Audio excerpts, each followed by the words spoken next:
Welcome to your community. This is your hometown. This is Walton Entertainment. This is where you can hear from the community and those making a difference. We explore topics, local festivals, arts and entertainment, and local news. For this program and much more, visit us online at yourlocalstream.com. That's yourlocalstream.com.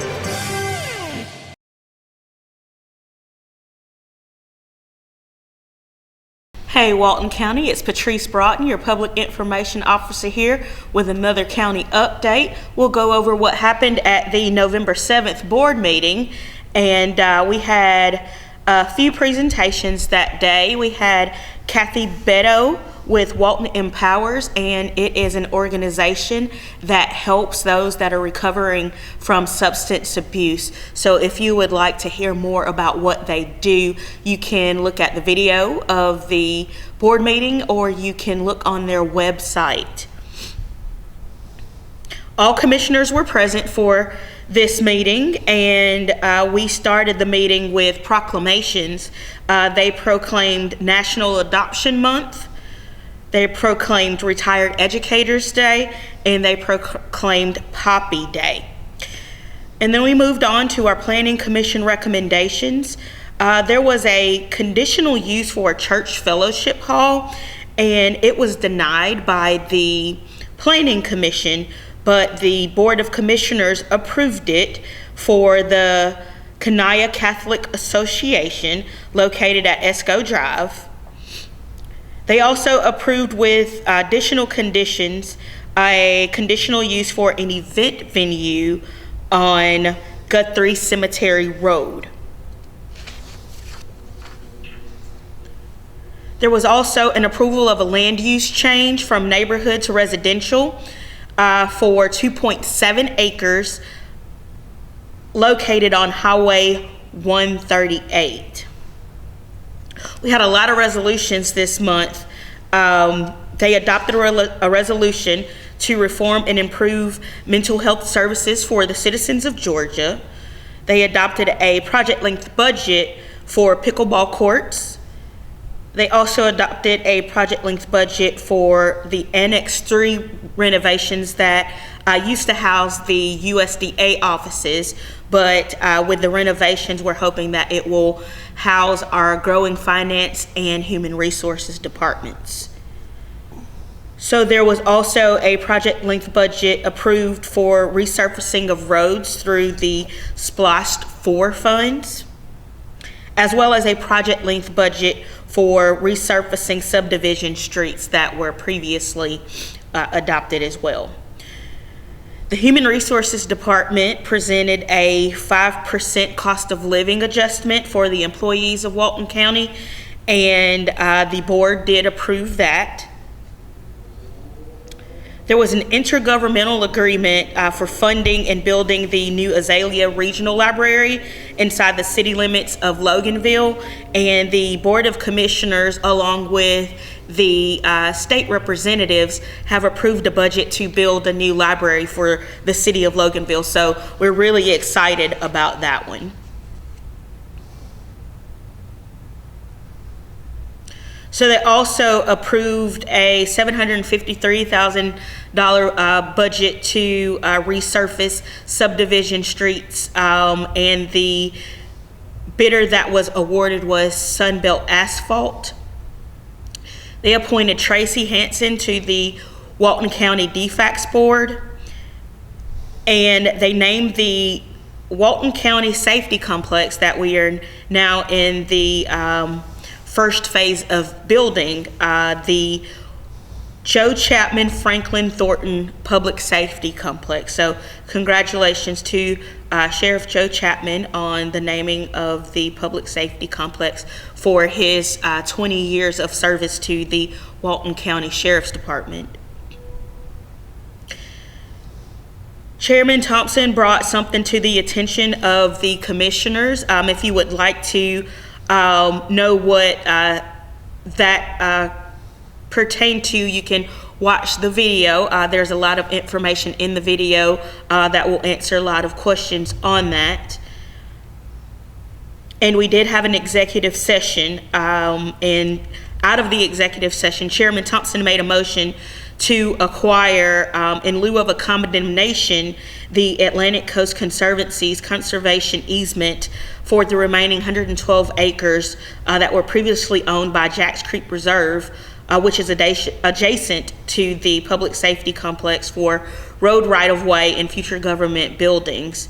And it was appraised at a value of $1.57 million, which is $14,025 per acre, and it was approved by the Board of Commissioners. We have had a slew of events going on in the county, as I'm sure the Parks and Recreation Department was doing a good job of catching everyone up on, but we do have a new leisure service specialist, so we will be offering more for the Walton County community to do. We have had a craft fair that was held at the Social Circle Community Center. We have also had a reptile exhibit. If you are watching this before November 18th, you'll get a chance to go to the cornhole tournament that will be held at Felker Park at the Orange Park. So please pay attention to our Facebook pages as well as our website under calendar and events to make sure that you're staying abreast of all of the things that we have going on. We're trying to make sure that we continue to offer the best services possible for all of the citizens of Walton County. And as always, if you have any questions, you can give us a call at 770-267-1301. Thank you. Hi, welcome to Monroe Walton Center for the Arts. Merry Christmas. It's officially Christmas here now in Monroe. The lights at Childers Park, the 12 Days of Christmas, go on tonight. The city is sparkling and so pretty, and I hope that you've driven by or walked by and seen our building. Our volunteers, and honestly, I had almost nothing to do with this. It was all a volunteer effort. Transform the Arts Center into a gingerbread house. And there are gingerbread men, there are nutcrackers, there's huge peppermint candies, there's cupcakes. I mean, it's just amazing what they did. And nothing was pre-bought. It was all made by these artists. It's just really amazing. They made it out of buckets and paint and spray foam. It's really pretty amazing what they did. So be sure to come by and see that, because kids love it, adults love it, everybody loves it. And then that's just kind of a preview for what we have going on inside the shop. We have about 80 artists in the shop now, between the front of the store where we have our regular ongoing shop, and then back here in the back where we have about 32 artists set up with kind of their own individual boutiques. And you'll find everything from decor to jewelry to pottery, of course, just and everything you can imagine. So just wonderful gifts. And most of the items are under $25. So very affordable. None of it's made in China. It's all made by probably somebody you know, or a neighbor, somebody right here in Monroe. And so support our local artists. They really put their heart and soul into everything that they make, and some of them started way back in the summer making things for the Christmas market. So please do come by and see what they have to offer here. We're open 7 days a week, and on Thursdays in November and December, we're open until 8. So there's plenty of opportunities for you to come by and see what we have going on. We have some creative writing workshops coming up. We have some ornament workshops coming up, and Christmas decor, and pottery, and then a no-sew kind of fabric things. So we have all kinds of fun workshops coming up. Of course, we have our usual pottery and pizza projects, our paint nights with paint parties with Jennifer. So our ongoing things are still ongoing, plus we're sprinkling in some extra fun. We even have a special project for kids during Thanksgiving break. So if you come in, you can pick up our class list. You can also go online, MonroeWaltonArts.org, see everything we have going on. I did want to mention, we're always kind of looking over and seeing what's coming up next. So our next show will be our member show in January. So we've got the material ready for that. Pick that up. If you're a member, you're considered in the show. It's a $35 fee, but it will get your art out in front of people. Things can be for sale. It is not a juried, it's a judge show, which means we will be giving away prizes and awards. So, and it's my favorite show, hands down. It's my favorite show of the year because it's very inclusive, it's very exuberant. We'll have everything from jewelry to furniture in our, it's not just paintings and pottery. We'll have lots of those, and I hope we do, but we'll have some unusual things too. We kind of open, it's a very relaxed show. You'll see the talent from our members really showcased in our member show. That's every January. So we have the material here. So please do come by, see us, shop. Get this little card if you haven't gotten this yet. If you shoot this with your camera, the QR code will take you right to our website. You can see everything we have going on. We'll see you soon.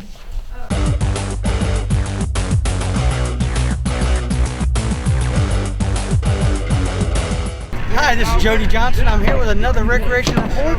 Today we've got a special event. Danny Thomas has got this is our second event that we've had. He might talk a little bit about the first one. And then I've got Windsor here with Relay for Life, and let's talk about what we're doing today. Thank you, Jody. We're having a tournament today at Felker Park for Relay for Life Cornhole Tournament, and we appreciate all these great people coming out to participate today. Danny organized this for us and was head up and getting everything started, and I appreciate so much your help. Relay for Life is a great event for Walton County, and we'll be having Relay. We have it every April, the last Friday of April every year. The place is to be determined because we're looking for another spot to have it this year, but we hope everybody sees this and comes out and joins us for Relay. If you have somebody that wants to join a team, you can go to relayforlife.org/WaltonGA and register your team, or you can call Sharon Chicano. She's on the website and she'll get you registered up. But anybody that wants to participate in Relay, we appreciate it and hope to see y'all then. Danny, turn it over to you. I'd like to say thank you for everyone who participated. This is a great cause, a great event. From the bottom of our hearts, we thank everyone. Thank you guys so much. You guys have a nice day. This is Saturday, November the 18th, and we're here at Felker Park. And as you can see over my shoulder, the cornhole tournament is going on here.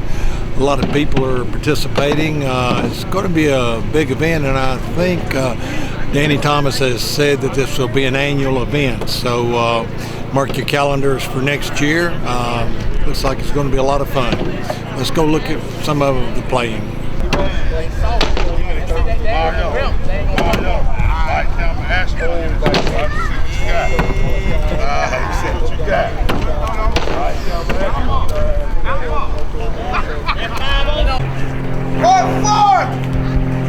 Got ABC 1 again.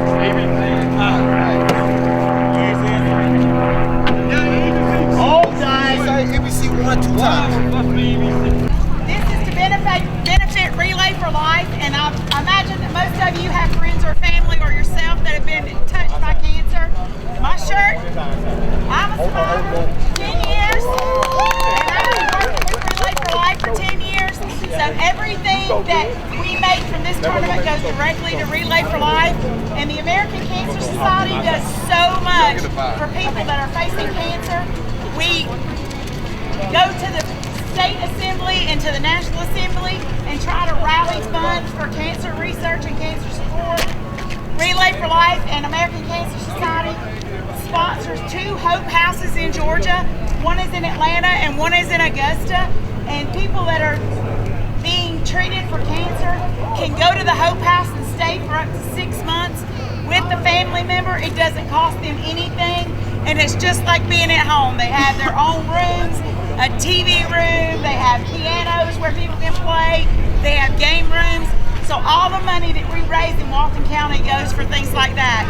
It also helps to pay for a 24-hour nurse that's on call for the American Cancer Society. And a cancer patient wakes up at 3 o'clock in the morning and something's going on and they need to call, they can call a 1-800 number 24 hours a day, 7 days a week. So I just want to thank you all for coming out and supporting Relay for Life, and we hope to see y'all at Relay. It's the last Friday in April. We're still looking for a spot. We don't know where we're going to have it yet. We can't have it at the high school fields anymore because they put new turf down, so they don't let us play on it anymore. But you'll see things coming in the near future of where we're going to be. And again, thank you all for coming out. We appreciate it.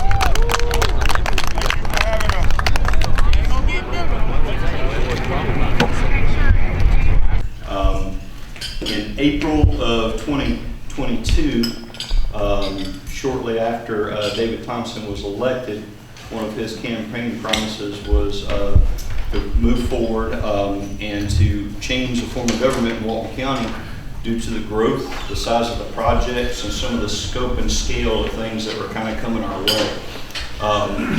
This last April, all of that was finalized, and local legislation was submitted to the State Department of and went before the Georgia legislature, and the governor signed off on that, changing from a chief elected county chair over to the county management form of government. With that, David did something that you don't see a lot in politics, in that he recommended that his salary of roughly about $120,000 be reduced to $30,000. That money that he does make, Chairman Thompson does donate back to local charities through the different organizations and different things like that. But that all became effective and moved forward. Now, some of the things I'm going to go over is some of the reasoning behind some of that and different things like that. One of the things that have been going on is that after the 20-year with the same chair, a lot of different audits and a lot of different financials have been gone back over and everything, and over 5.2 million in dormant funds have been identified in the last 2 to 2.5 years. Those have all been returned back into active accounts and turned back over into interest bearing. As we move forward, different projects such as with interest rates increasing, we've been able to leverage, and just by identifying funds that we had in reserves, reinvesting those, we've been able to make over $2.5 million in extra interest off of existing taxpayer dollars. Some of that has gone into projects so that we didn't have to increase budgets or overruns or different things like that, but it's all gone back into projects that we've done. In addition to that, we've refinanced back when rates were lower and saved over $2.5 million there. While all that was happening over the last 2.5 years, the general fund reserves were at about $21 million, and today they stand at 49. That 49 million is a key number because it doesn't include this last year's budget that has been concluded as of July, but has moved forward as it's being audited. So there'll be additional funds placed there. Where that becomes key is that we've had projects such as the jail project that was in plans for well over 10 years, and it was getting to the point where we're going to be under a state mandate to build that regardless of sentiment and opinion about it. We were able to use that. We've had 2 bond rating increases over the last 2 bond issuances, and that has resulted in significant savings on taxpayer-funded projects. Just that alone, one of our projects, the jail itself, is bonded at an interest rate of 1.8%, which is pretty phenomenal for a local project.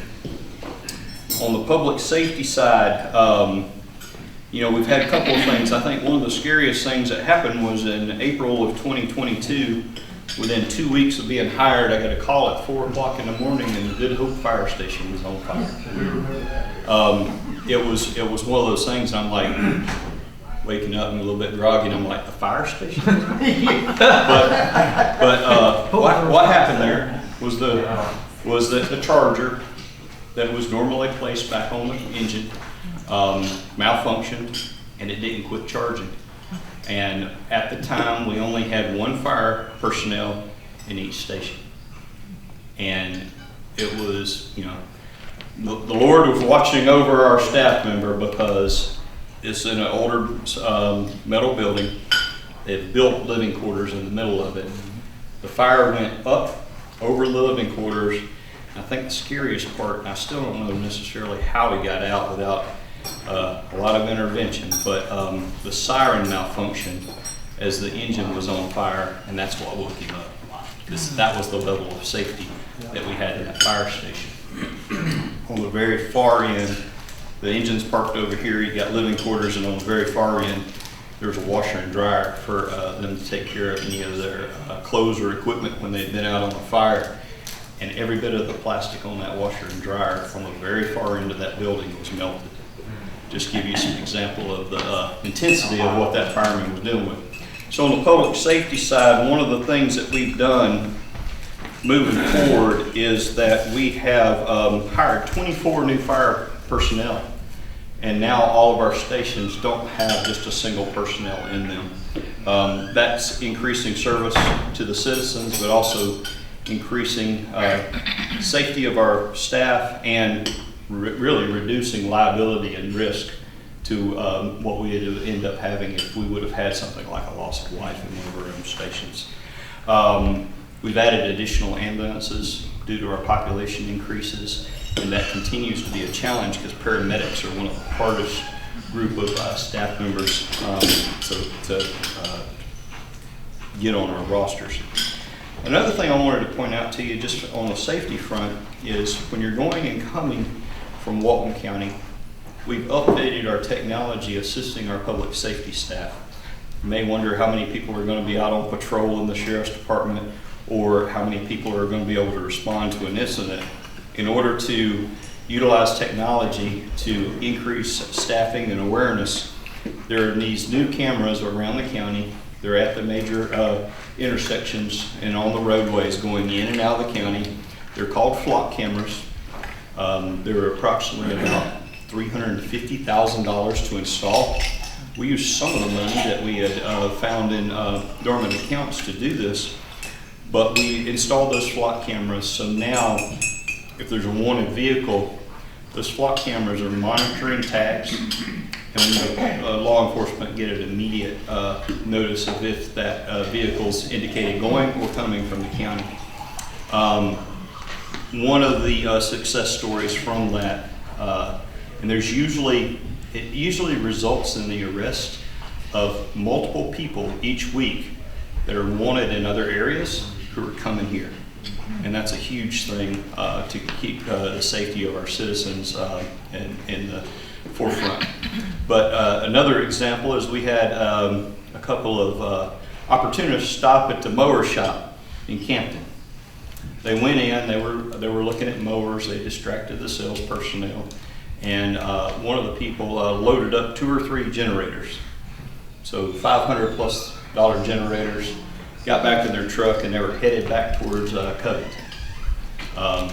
Call came in that it had happened. It got entered into the GCIC through 911, and before they were out of Walnut Grove, we had already arrested the individuals that did it, and the deputies had the generators headed back to the shop. So that's the kind of technology that we're implementing across the county. It's working. It's expensive, but what price do you put on quality of life and public safety for ourselves and our family members? So pretty proud we've been able to install that, and it's been a good deterrent because while most of us on a daily matter are not looking around to see where a camera is and where it's watching us because of what we're doing, but those who do, know we have cameras and know that we're going to be watching out for things like that. So some other things that we've been able to accomplish is that Walton County, I was able to, at the encouragement of the Chairman Thompson, I was able to author Walton County's first elected officials ethics policy. That was implemented and voted on and submitted to the state. So now that's in play as we move forward. We have been able to address, and you'll hear, you heard something in the paper about another raise for county employees. That was just adopted at the last county commission meeting, and it is a 5% across the board pay raise out of the 800 and something full-time employees, and this does include part-time. That results in about a $2 million increase. But one of the reasons that we have that, it was based on incentives and looking forward towards the future. We've got a fairly large project going on here in Walton County, and the Rivian project alone, not counting Facebook and others.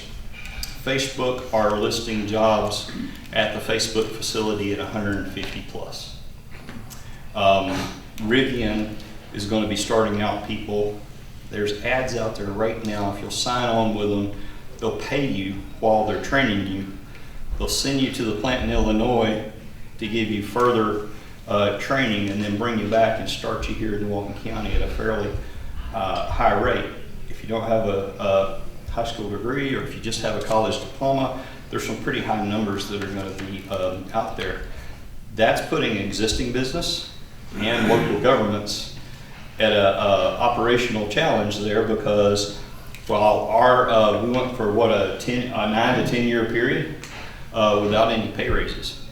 So with inflation, with competition, and with some of the successes of the job creation, we've got to be prepared to be able to keep and retain our current staff, those who have done a great job, and get ready to encourage those who have we need to assist us. There'll be a sizable new demand. Our biggest problem right now is in public safety. Watch the media and what's going on with riots and this, that, and the other, everywhere else you can imagine. It is really hard to get a young person to say, I want to do that, I want to sign up, and I want to serve, while at the same time being a target. So we're having to really work on that, and part of those raises are a part of that, because we'll have increases in the needs for staffing with the new jail facility and things like that. We have been upgrading technology and software systems across the entire county. We were kind of doing it from a department by department standpoint. The departments would get funding and then they buy what they thought was the best, but now we're doing more consolidated. The two departments here have benefited from that as well. We've switched over to a new rec software where now instead of driving all the way across the county to get a form, fill it out, write a check to sign your child up for recreational activities and everything, it's all online and card-based, and then we're moving the same thing with planning, where we will end up having being able to submit permits, applications, and different things like that all online to bring technology use up, while it's at the same time trying to address cost concerns there. We've negotiated things that have been done the same way for quite a long time.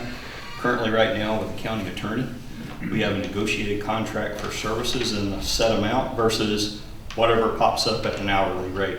So now we have budgeting across the board that we can kind of project as we move forward. And we've been taking out bus tours with the Development Authority, taking the commissioners out to see the developments that are popping up across the county. Tours of Rivian, tours of Facebook, tours of neighborhoods, and the traffic congestion that comes with that and everything, so everybody has a better understanding about what they're voting on as they move forward. And another thing with technology, now you can watch a commission meeting online from your couch in your pajamas. If you're not ready to come and make a public comment, you can still keep fully aware of what's going on in Walton County. three of the biggest projects that we have going on right now, and these are big ticket items. And right now it's taking a lot of my time doing project management on those. We are done with the grading at the new Walton County Jail. We're going vertical. The slabs have been poured for the new housing unit. The new housing unit is a big rectangular structure, and the length of that is 2 football fields, if that gives you some scope there. The location of the jail is going to be very helpful for public safety staff because there'll be a back door connection directly from the jail into the back sally port of the Judicial Center there at Hammond Drive.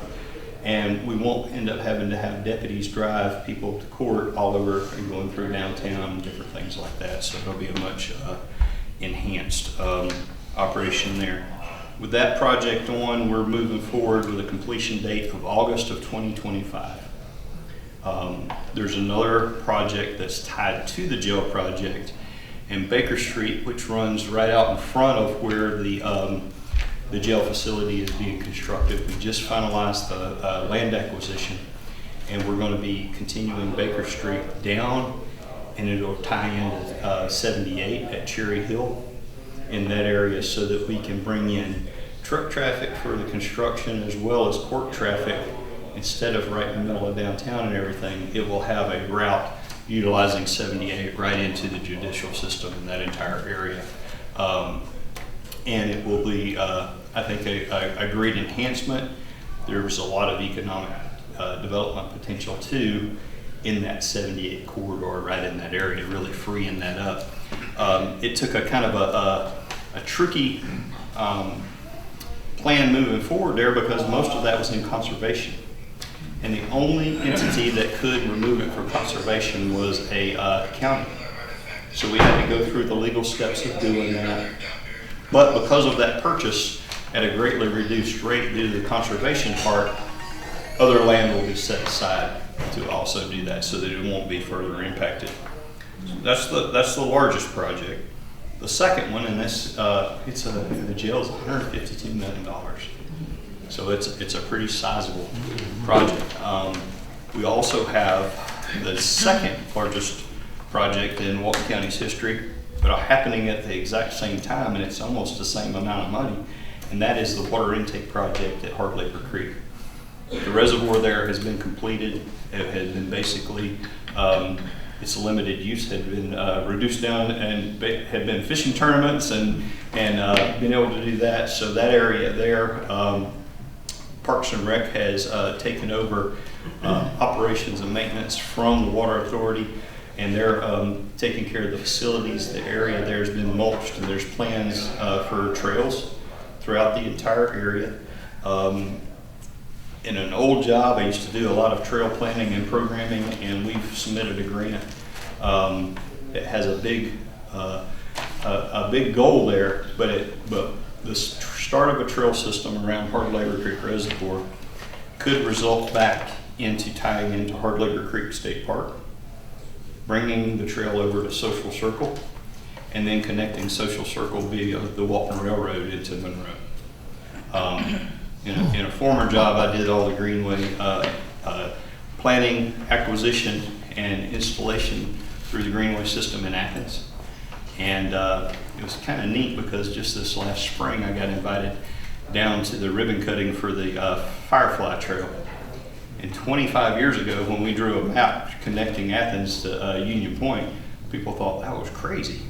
But now they're building it, installing it. So, sometimes those future long-range plans will end up being helpful, and I think it'll be a nice quality of life addition there. The third project, and Jody's always asking me the status of this, and this is a large expansion of a park system in Walnut Grove.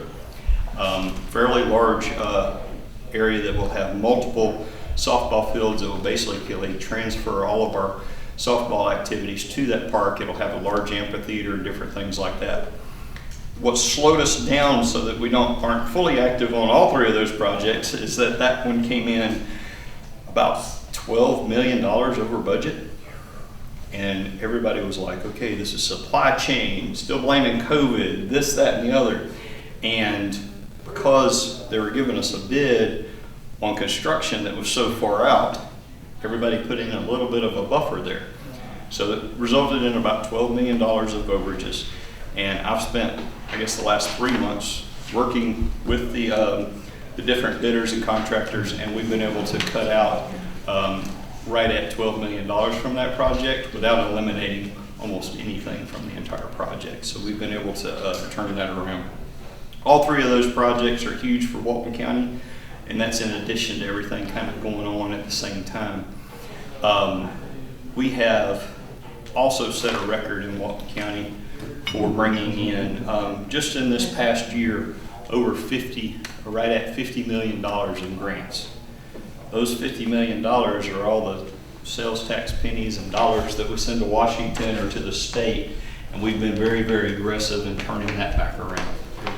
When you add in the COVID money that was allocated for this county, another $12 million of that has been added into beefing up the water infrastructure of the county. So instead of having 28 projects that we spend a little bit of this, that, and the other, instead of doing that, we really are trying to prepare for the future for Walton County there. You add all that together and everything, there's been almost $65 million worth of funds that have come in that have been spent on Walton County projects that were not generated solely in Walton County, and that's just in this last year. I've always been pretty proud about how many grants I've been able to bring in and everything, but I don't know if we'll ever be able to surpass that one. The largest one, and this was a lot of political maneuvering by Chairman Thompson, was the $42 million raw water project that was approved by Governor Kemp, and a signature that authorized those funds to travel back to Walton County. So very appreciative of him on doing that. And with that, I'm going to open it up for some questions, because I'm sure there might be one or two, and maybe some of the topics that I've touched on might spur a question or two. Is there anything you've heard about, you want to know more about? You may want to know about the downtown hub of, where everything went out to the government. Oh, yeah. We have probably, the county itself has been probably one of the largest influxes of downtown revitalization in Monroe over the last year. We've taken a building that there on Court Street and revitalized it and moved planning and development from Hammond Drive back into downtown. Then we've developed a parking lot between them, and then the old VFW, right, has been converted over into an employee health clinic. That employee health clinic was on, we did estimates of, we were hoping to reach 40% of participation in our first year. The reason we were really kind of being hesitant and conservative there is that we really needed to increase participation to realize our cost savings, because we're on track just with the 40% to realize about $1 million in savings, because healthcare is probably one of the biggest costs for county employees. By having that clinic in hand, I encourage staff that if they come to work, they don't feel good or whatever, rather than clock off, clock out, and be gone half a day to try to sit around in a doctor's office, if you use the employee clinic, you won't have to clock out. We get the cost savings. Hopefully we can get you back feeling better and back to work quicker. We're currently right now at 80% of participation in the employee health clinic. So our costs are being being realized, the return on investment's being accelerated, but our cost savings is really coming into play there. And I haven't heard a single complaint about our employee health clinic. And it's one of those things where the staff there, I don't know if you've tried to get a doctor's appointment lately, but maybe we'll see you 2 weeks out. Well, that doesn't feel bad when, that doesn't do too well when you're not feeling very well. At our clinic, you give them a call, and even if they're scheduled, we've built in times to where we can accommodate, and we've got it staffed to where we can take walk-ins.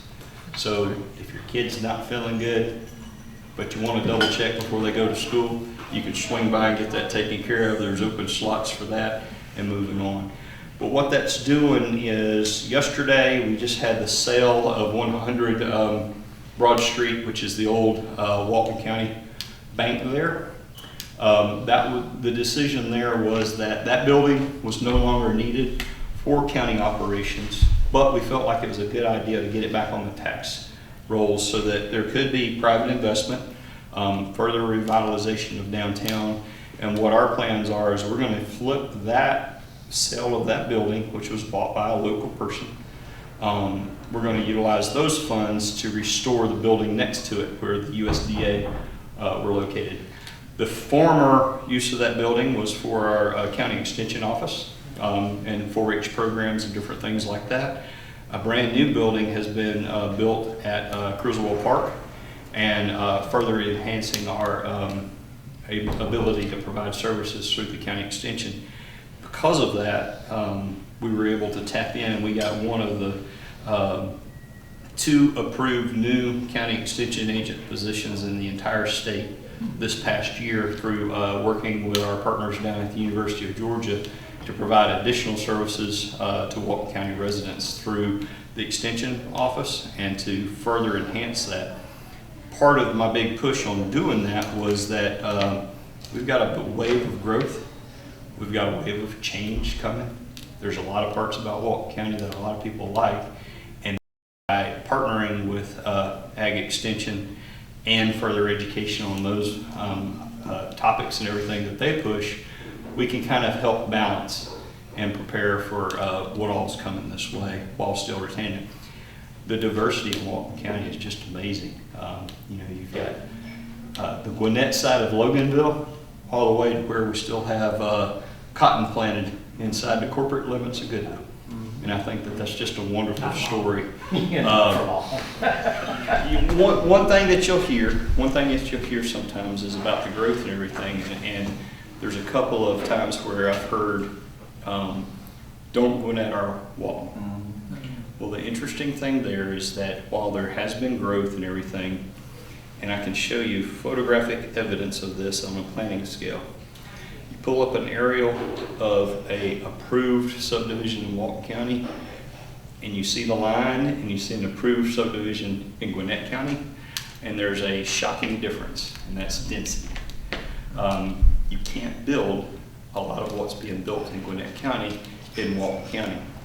Walton County's changing, and I'm not going to deny that, but you can't get the quarter-acre lot, house after house after house, because outside of the municipal limits, there is no sewer and there's no plans for sewer. So you won't see the multifamily, you won't see some of the density that you're seeing in other places there. That leads to its own challenges too. But that's just some of the different things that are kind of going on. Very good information. Anybody got questions? I can't believe nobody's got questions. The one running the camera is normally the one with the question. I'm ready for it. We want to encourage you. Thank you for sharing with us. Thank you. That is all. You hit on everything that I would have had a question about. So thank you. Well, that change in government was a little bit of a change in the norm, and I'm fortunate to be here for all the projects and the opportunity to work here, and the staff has been tremendously welcoming. I've worked in Athens, I've worked in Jefferson, and then my last 8 years I was in Boone, North Carolina. And when I had a long list of friends call and say what was going on and what was happening in Walton County, and I just had to personally jump at the opportunity to what I felt like was come back home. My dad actually went to kindergarten at Rutledge Academy and lived in downtown Rutledge when I was a young kid. And my dad was a principal and coach on up through school and different things like that. And my grandparents farmed about 400 acres. So being able to be here, we're back in Georgia where I felt like my roots were, it was like a wonderful kind of coming home. And I couldn't have picked a better place to be able to land and be able to try to help and prepare the county for the future. So, thank y'all for having me. With you. We are a local charity, by the way, if that money's being spread out.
success here at First Baptist Church, Monroe. We have this tea every year. It's the Thursday before Thanksgiving, and it's every year they have this tea, and it's beautiful settings of tables, and the ladies have a grand time. This is Paul Mullins with Walton Entertainment.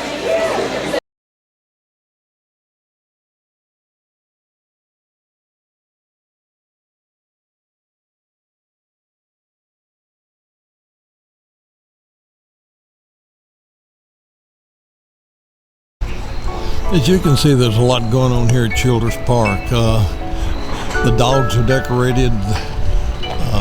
Some of the little cars and trucks are decorated. The strollers are decorated. So we're going to show you some of these things here at Childress Park tonight.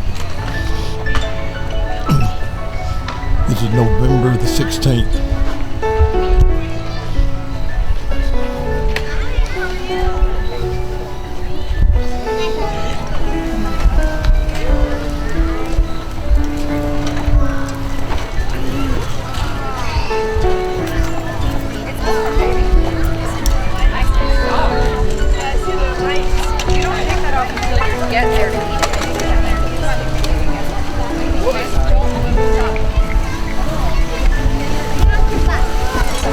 I don't know if you can really tell, but I'm going to try to give you an idea of how long this line is. You can see it going way down in the park, and then I'm going to stand up here. This is the old Now building, and then it's around the corner here, up towards the First Baptist Church, and actually starts there at the edge of First Baptist Church. There are a lot of children here, adults. Everybody's decorated. It's a fabulous sight. And they have lit up the 12 days of Christmas. So this is the first night of this. Light up the night.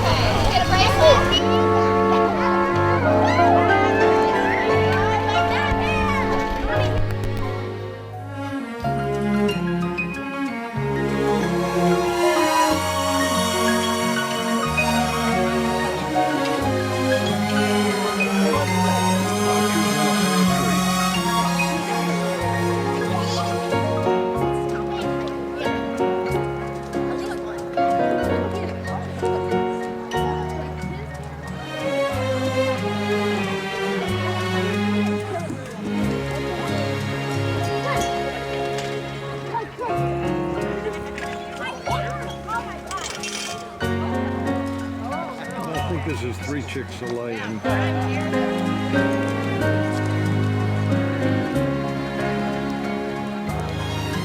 you can see, there's a lot of people here.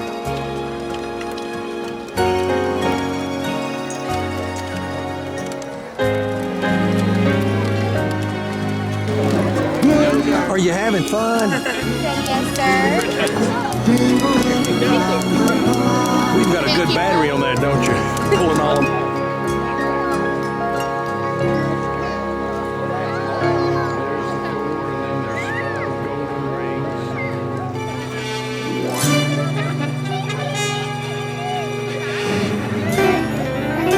This tree is new this year. I don't remember it from before.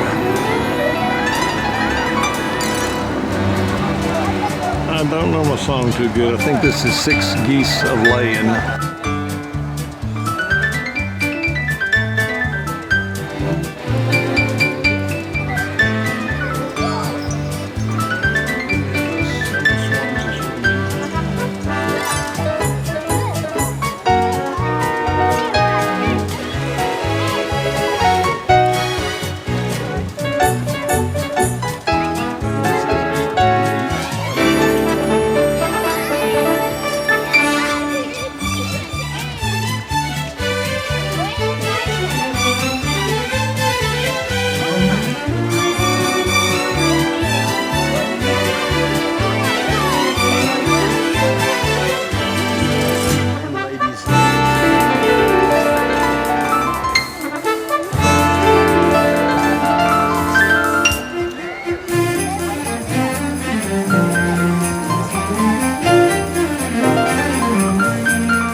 but it's hard to show up in this, but there's hundreds of people here tonight going through the 12 days of Christmas.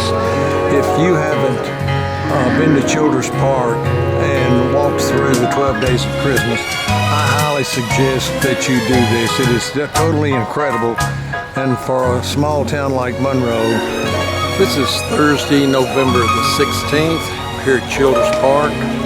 It's been a fabulous night. The temperature has been just perfect, and a lot of people are here. This is Paul Mullins with Walton Entertainment. We will close with one last shot of Monroe Walton Center for the Arts, better known as the Art Guild, downtown Monroe. This is all handmade, all of this stuff in here. The lights, gingerbread, men, all of this. They have done a wonderful job on decorating. This is Paul Mullins with Walton Entertainment. First, they said cigarettes were safe. We know how that turned out. Now, they say they didn't market e-cigarettes to teens? Fact, more than 1 in 4 high school students are vaping, and 80% say their first e-cigarette was flavored. Vaping is harmful to developing brains. The reason we think vaping is safe? Marketing. Same lies, different day. Tell Big Vape to quit lying. My lonely days are gone. That's why I'm